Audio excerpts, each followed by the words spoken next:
Welcome everybody to the Pantheon. I'm your host Ray, and you're Evy. I'm Evy. Yes, Evy.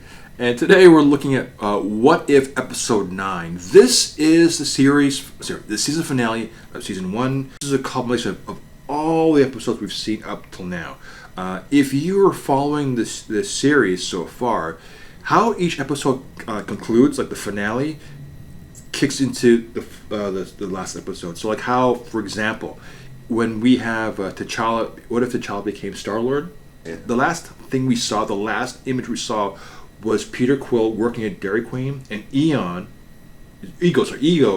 comes down and visits him at the store. Right. Yeah. So when we get to when we get to this episode, the last episode was about Ultron trying to take over the world.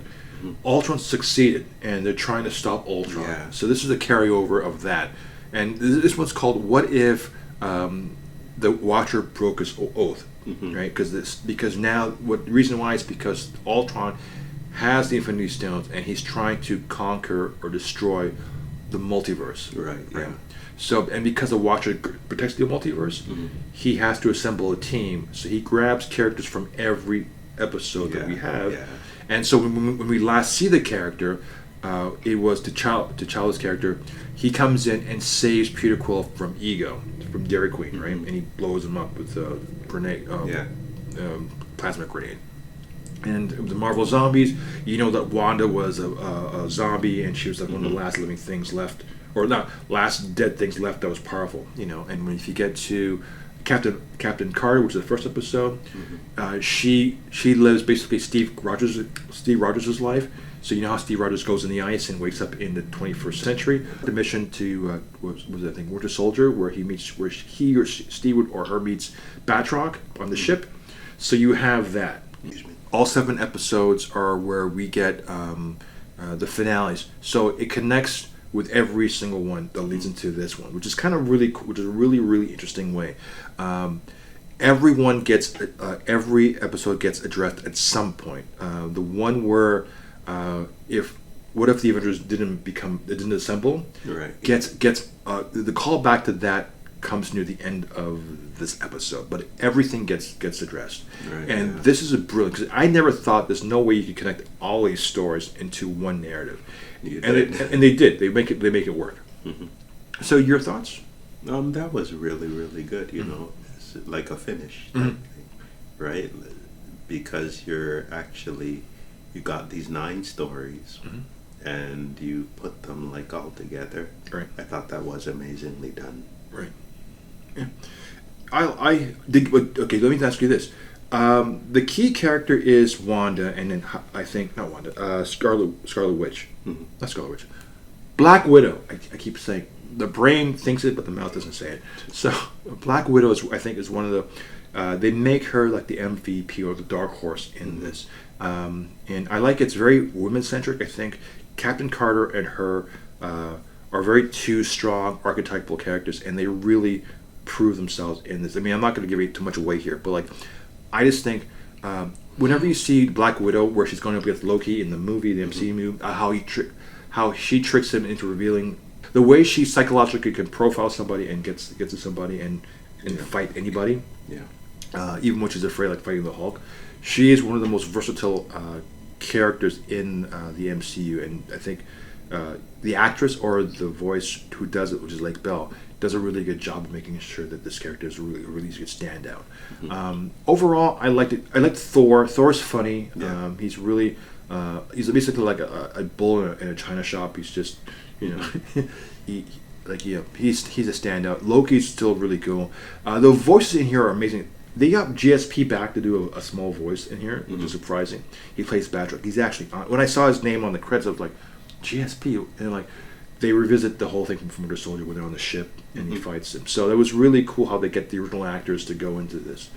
Do you think 9 makes it awesome, or do you think just in general? In general, really well done. Yeah. You know, it's not just and it's what you want to focus on, right? Rather than saying, "Oh man, this story's garbage." You know, you could, understand it at the end, and you figure out everything, and it makes sense to me. Exactly. We didn't talk about this in our movie review, but I want to bring it up now. For those who've seen Doctor Strange and the Multiverse of Madness, if you have not watched WandaVision, you won't understand the movie. Yeah, it's true. If you have not watched Infinity War and Endgame, you won't understand the movie.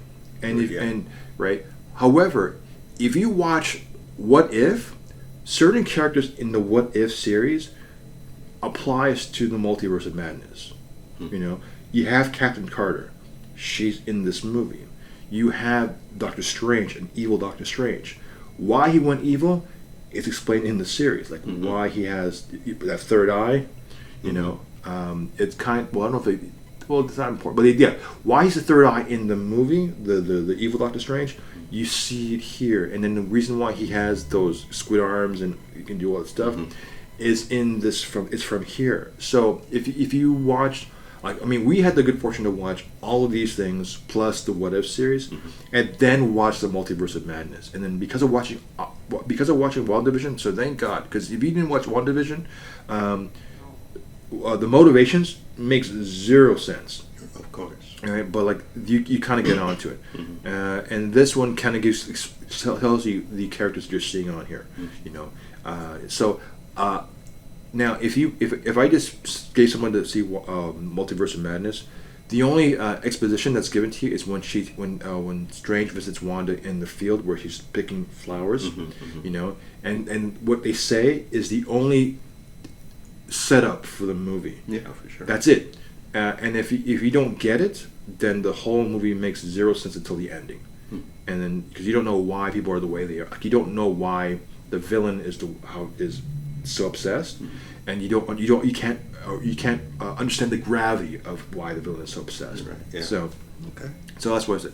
Anyways, with What If, I enjoyed this. I think. Yeah, by watching this, I really appreciate the characters in Multiverse. I also like some of the. Do you have a favorite episode in What If? Like, was there a certain episode that's like a certain storyline? It's the one where Thor just goes on a thing, and his mother tries to get everything back in shape. You know, after Thor just messes up everything. Oh yeah, I think it was what if Thor was the only child? I think it was. Yeah, something. Yeah, and there's no Loki in the picture. Yeah, exactly. Yeah. Basically, he's a really bad party animal, and he kind of goes untethered, and there you go. Basically, he makes Earth his house party. Yeah, exactly. Yeah, that was cool. That was actually a really fun story. Yeah, it was really good. Yeah, and the ending in that one, Ultron comes in, which ties into the Ultron crossover. True. So everything connects. Everything's connected. That's always one ongoing theme. I really enjoyed it. They say season 2 is going to follow the aftermath of the Watcher breaking his oath. So we'll see how that kind of plays out. I really hope it's going to be good. I look forward to seeing it. And there might be 3 seasons for that. So with that, I am your host, Ray. And I'm Evy. We'll talk to you next week. Take care.